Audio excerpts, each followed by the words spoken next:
आप सभी को मुबारक हो दोस्तों। अमेरिका धीरे धीरे लाइन पर आ रहा है। एक और ईरान को बड़ी राहत मिली है। ईरान पर जितने इल्ज़ाम लगाए गए और लगाए जाते हैं वो किसी न किसी बहाने से लगाए जाते हैं। तो इराक की एयरलाइंस IRGC के साथ मिलकर काम करती थी, ईरान के साथ मिलकर काम करती थी। तो IRGC को ईरान की टेरर लिस्ट में डाला हुआ था अमेरिका ने और यूरोप ने, और मिलकर कई तरह के बहाने बनाए थे, जिसका बहाना लगाकर ईरान के IRGC के साथ जो इराक की एयरलाइंस काम करती थी, जो जहाज़ की कंपनियां काम करती थी, उन पर अमेरिका ने पाबंदी लगा रखी थी। आज वो पाबंदी अमेरिका ने हटा दी है, यानी थूक कर अमेरिका ने चाट लिया है। ये भी आप नहीं समझ सकते, लेकिन ईरान की ये बहुत बड़ी जीत है। ये बात बिल्कुल क्लियर है, तमाम दुनिया वालों को पता चल चुका है कि अमेरिका के हथियार खत्म हो चुके हैं। यहां तक कि CNN ने जो कल कहा था, ये स्क्रीनशॉट देख लीजिए रेफरेंस के लिए। CNN ने ब्रेकिंग न्यूज़ में बताया, चलाया और एक्सप्लेन किया था। इनके पास भी सबूत थे, रिपोर्ट्स थी। इन्होंने एक्सक्लूसिव स्टोरी चलाकर बताया था कि अमेरिका के पास हथियार ख़त्म हो रहे हैं, डिफेंस सिस्टम ख़त्म हो रहे हैं। अब इससे इतना डोनाल्ड ट्रंप प्रशासन से बिलबिलाया है कि डोनाल्ड ट्रंप प्रशासन ने CNN की उस रिपोर्ट को शेयर करके कहा कि CNN दुश्मन की तरह काम कर रहा है, झूठ फैला रहा है। मोहतरम हजरात, देखिए मोहम्मद बिन सलमान कैसा भी हो, फटी तो उसकी भी चड्डी है। बहरहाल अल्लाह हिदायत दे। आपकी स्क्रीन पर मोहम्मद बिन सलमान का ये वो विजुअल है जिस विजुअल में वो अपनी कैबिनेट से बात कर रहे हैं और अपनी सऊदी अरब की कैबिनेट से मांग की है कि हम आधिकारिक तौर पर मांग करते हैं कि ईरान और अमेरिका के बीच डी एस्केलेशन हो। ये भी बात हकीकत है कि अगर सऊदी अरब का नुकसान इस जंग में न होता तो कभी भी मोहम्मद बिन सलमान ये न कहते कि ईरान और अमेरिका की जंग खत्म हो जानी चाहिए। जब भी ईरान हमला करता है अरब देशों को तगड़ा नुकसान होता है। यही वजह है कि जनाब बिन सलमान फिलहाल बयान सही दे रहे हैं। डोनाल्ड ट्रंप की बातों पर इतना मैं यकीन से कहता हूं कि मेरे देखने वाले तो यकीन नहीं करते होंगे, बिल्कुल यकीन नहीं करते होंगे। अब इसने क्या कहा है, जिस तरह से मैं फ़र्क पकड़ता हूं इसका सबूत के साथ। अब सुनिए इसने क्या कहा। इसने अपने ताज़ा बयान में कहा कि स्ट्रेट ऑफ हॉर्मुज़ आधा खुला हुआ है। आधा? भाई what do you mean by आधा खुला हुआ है? आधा ओमान का है, आधा ईरान का है। तो भाई कौन सा हिस्सा तुम कंट्रोल कर रहे हो? फिर आगे धमकी देता है कि अगर स्ट्रेट ऑफ हॉर्मुज़ पूरी तरह से नहीं खुला और ईरान ने हमसे डील नहीं की तो ईरान को पता है कि हम क्या करेंगे। CNN पे तो इन्होंने गुस्सा कर लिया कि हथियार ख़त्म नहीं हो रहे हैं। अरे भाई तुम्हारे घर के अंदर चल क्या रहा है वो भी तो देखो। अमेरिका के डिफेंस मिनिस्टर ने अपनी कैबिनेट से कहा है कि डिफेंस बजट बढ़ाना चाहिए। हमें हथियारों की जो कमी हो रही है, हमें अपना डिफेंस बजट क्यों बढ़ाना चाहिए भाई? अगर हथियारों की कमी नहीं हो रही है तो तुम्हारे ही डिफेंस मिनिस्टर क्यों कह रहे हैं कि डिफेंस बजट बढ़ाना चाहिए? यह बात बिल्कुल साफ है कि शैतान इस वक्त शैतानी पूरी ताकत से इसलिए नहीं कर पा रहा है क्योंकि शैतान के हाथ छोटे हो चुके हैं, उसके हथियार लॉन्ग रेंज के ख़त्म हो चुके हैं। आई होप आप इस चीज़ को समझ रहे होंगे। यहाँ तक कि ईरान अपनी शुरू से देख लीजिए एक एक बात पर अड़ा हुआ है। जैसे ईरान ने कहा कि हम ओमान से अगर डील कर भी लेते हैं तब भी हम स्ट्रेट ऑफ हॉर्मुज़ नहीं खोलेंगे। स्ट्रेट ऑफ हॉर्मुज़ तभी खुलेगा जब अमेरिका ऐलान करेगा, एक्सेप्ट करेगा कि स्ट्रेट ऑफ हॉर्मुज़ ईरान का है। ईरान पर हमला करना अमेरिका बंद करेगा और एग्रीमेंट पर अपने किए वादों पर खरा उतरेगा। तो दोस्तों अपर हैंड किसका है, ईरान का या अमेरिका का? आप खुद समझदार हैं। इन तमाम चीज़ों के बीच सबसे बड़ी खबर यह है कि जुमे के दिन ईरान के विदेश मंत्री अब्बास अराक्ची पाकिस्तान रवाना होने वाले हैं। अमेरिकी ऑफिशियल्स ने भी कंफर्म किया है कि 50-50 चांसेस हैं कि जुमे के दिन अगर कोई डील हो जाए तो हो जाए, वरना हालात हमें नहीं पता आगे क्या होंगे। चलिए दोस्तों, मैं जो पिछले 6 साल से समझा रहा हूं कि ईरान को जितना लल्लू समझा जा रहा है इतना ईरान लल्लू है नहीं, बल्कि ईरान के हथियारों से अब लोगों को दस्त लग रहे हैं। ईरान की मिसाइल का एक टुकड़ा है जिसको एनालाइज किया गया है और बताया गया है कि इसके अंदर इतने एडवांस पुर्जे हैं कि अमेरिका भी भौंकचक्का रह गया है।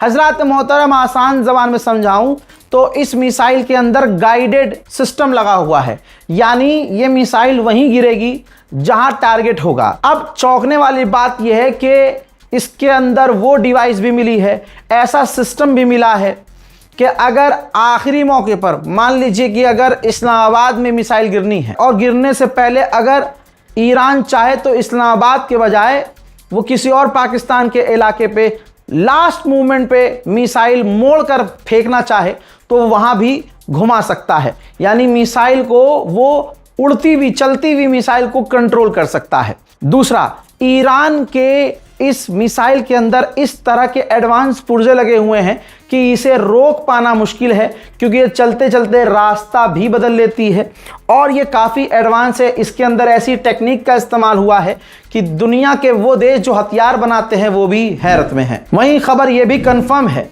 कि ईरान ने इराक के एक टैंकर को परमिशन देकर गुजरने दिया। सोचिए, धीरे धीरे करके डोनाल्ड ट्रंप की पूरी नैया डूब चुकी है। आज 88% अमरीकियों ने यह माना है, यह रिपोर्ट आ चुकी है, 88% अमरीकियों ने माना है कि ईरान की जंग को लेकर डोनाल्ड ट्रंप के जो गोल थे वो पूरे नहीं हुए हैं, यानी डोनाल्ड ट्रंप ईरान के आगे हार चुका है। वहीं ईरानियन ऑफिशियल ने कंफर्म किया है कि हमारे ईरान में किसी चीज़ की कोई कमी नहीं है, ना होगी। ये तमाम ईरान के लोग ध्यान रखें। तो ब्लॉकेज जो ईरान के खिलाफ, हमारे खिलाफ अमेरिका ने लगा रखा है, इससे हम पर कोई फर्क नहीं पड़ने वाला। मोहतरम हजरात, ये रिपोर्ट ये भी आ चुकी है कि स्ट्रेट ऑफ हॉर्मुज़ चलाने का जो ड्राफ्ट है वो तैयार हो चुका है। जो रूल्स, रेगुलेशन और शर्तें हैं ईरान ने वो बना ली हैं और सामने वाली पार्टी भी उस पर राजी है। बस ईरान के सुप्रीम लीडर की हाँ करने की देरी है। आप सोचिए, अमेरिका के खेमों में कितनी खलबली है। CNN को कह रहे हैं कि झूठ बोल रहा है, वहीं दूसरे ही दिन CNN पे दोबारा दूसरे अमेरिकी ऑफिशियल आ कह रहे हैं कि हमें जो हथियारों की कमी हो रही है, अमेरिका को जो हथियारों की कमी हो रही है काफ़ी ख़तरनाक है, क्योंकि अब इसके बाद हम अपने एलाइज को, अरबों को और ख़ुद को भी बचा नहीं पाएंगे। मैंने परसों कहा था और ज़ोर देकर कहा था, आज ईरान वही बोल दिया कि ओमान के साथ जो हमारी डील कंफर्म होने वाली है वो डिले इसलिए हो रही है क्योंकि डोनाल्ड ट्रंप, अमेरिकी ऑफिशियल धमकियां दे रहे हैं। धमकियों के साथ डील नहीं हो सकती। ईरान के राष्ट्रपति पेजेश्कियान ने कहा कि मुस्लिम वर्ल्ड के लिए फ़िलिस्तीन का मुद्दा ज़रूरी है, इसलिए हम इस्लामिक ब्रदरहुड को और फ़िलिस्तीन को सपोर्ट करते रहेंगे। वाह रे ईरान, तेरी हिम्मत। सारे मुस्लिम ब्रदरहुड ने मिलकर पीठ में छुरा घोंपा। अल्लाह अल्लाह ये फील तो करो, ईरान से भले ही शिया होने की वजह से नफरत करो, लेकिन कुछ तो शर्म करके अप्रिशिएट तो करो कि ईरान ऐसा बयान दे रहा है। तुम्हारे मुस्लिम दूसरे देश तो बयान ही नहीं दे रहे। तुमने ईरान को धोखा दिया, अरबों ने ईरान पर हमला किया, इसराइल और अमेरिका का साथ दिया, लेकिन इसके बावजूद पेजेश्कियान कह रहे हैं कि फ़िलिस्तीन का मुद्दा अहम है, इसलिए हम इस्लामिक ब्रदरहुड को सपोर्ट करते हैं, करते रहेंगे। वहीं इसराइल ने एरो 3 एयर डिफेंस सिस्टम का सफल परीक्षण किया है। परीक्षण का यह वीडियो आपके सामने।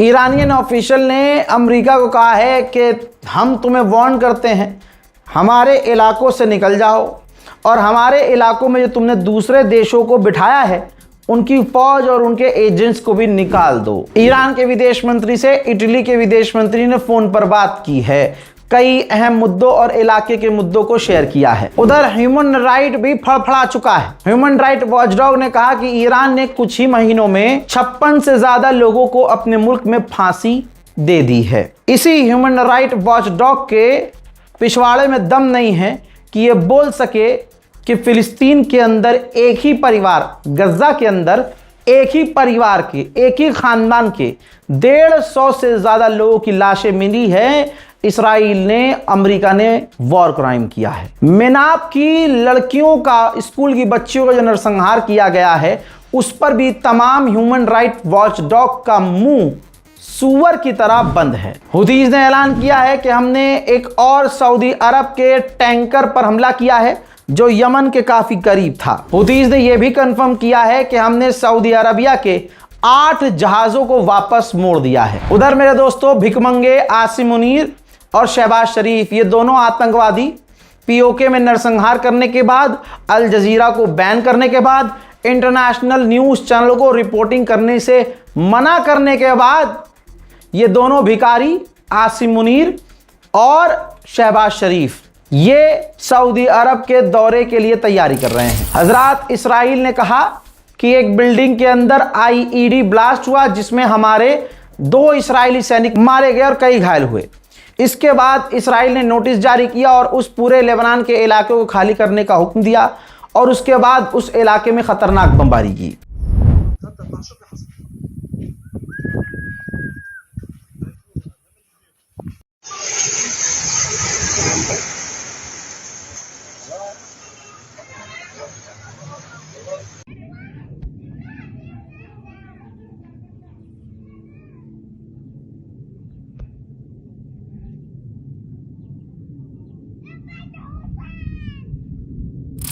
अब इसराइल के इन हमलों में एक जो लेबनीज है उनकी मौत हो गई है, 12 लेबनीज बुरी तरह से घायल हुए हैं, जिनमें से 2 से 3 लोगों की कंडीशन क्रिटिकल है। अमेरिका के राष्ट्रपति डोनाल्ड ट्रंप ने मांग की थी कि मैं हिजबुल्लाह से डायरेक्ट बात करना चाहता हूं। लेबनान के हिजबुल्लाह ने साफ इनकार कर दिया, हमें बात नहीं करनी। हजरात, इस तस्वीर को देखिए, इसराइल के सेटलर्स लेबनान के अंदर घुस गए। क्या आप अपने मुल्क का बॉर्डर क्रॉस करके दूसरे देश में एंट्री कर सकते हैं? ये सीधा सीधा इंटरनेशनल वॉर क्राइम है। जैसे तैसे इसराइल की फौज उन सेटलर्स को लेबनान से पकड़कर गाड़ी में इज्जत से बिठाकर वापस इसराइल लेके गई। ईरान के राष्ट्रपति ने कहा कि दुश्मन का प्लान था कि ईरान पर 2 दिन में कब्जा कर लें, जैसा उन्होंने कब्जा सीरिया में किया, जैसा वेनेजुएला में किया। लेकिन तमाम चैलेंजेस के बाद भी हम आज भी डटे हुए हैं। ईरान के राष्ट्रपति ने यह भी कहा कि मैं कितना भी सोच लूं, मुझे लॉजिक आज तक समझ में नहीं आया कि सबसे ज़्यादा हमारे कमांडर्स और सबसे ज़्यादा वैज्ञानिकों को कत्ल किया गया। उनके कत्ल के पीछे की वजह क्या है, ये समझ से परे है, क्योंकि वो लोग अपने परिवार के साथ अपने घरों में बंद थे, घरों में थे। उनको इसराइल और अमेरिका ने कत्ल कर दिया। खुद ईरान के राष्ट्रपति कह चुके और कह दिया उन्होंने कि ईरान के सुप्रीम लीडर से कम्युनिकेट करना, उनसे बात करना बहुत मुश्किल है, लेकिन उनकी मौजूदगी का एहसास हमें ताकत दे रहा है।